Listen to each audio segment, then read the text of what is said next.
super fresh at hot off the press. Artista update para sa inyong mga beshi.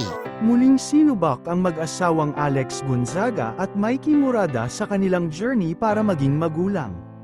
Dahil sa pangatlong pagkakataon ay hindi pa rin dumating ang kanilang pinakahihintay na blessing.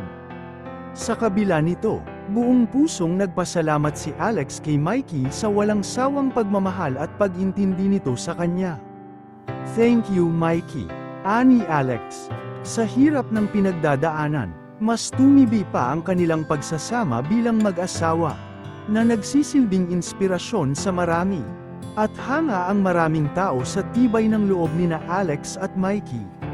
Sa kabila ng pagsubok, nananatili silang kapit kay Lord. Umaasa na darating din ang tamang panahon para sa kanilang pinapangarap. In God's perfect time. Sabay pasasalamat sa mga nagdarasal at sumusuporta sa kanilang dalawa. Maraming nalulungkot sa nangyari, pero mas maraming humahanga sa pagiging strong at faithful nila sa plano ni God. Alex and Mikey, maraming nagmamahal sa inyo. Tuloy lang ang laban, kasi sure kami na may maganda pang plano si Lord para sa inyo.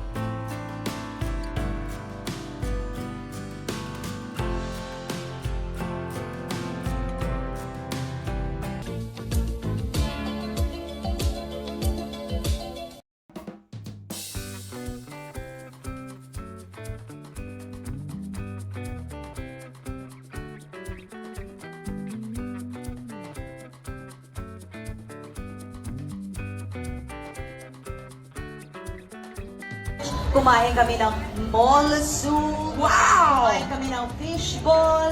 Nasabi ko ang namit good, yeah. Yeah! Pero Alex, gusto namin kumain ka pa.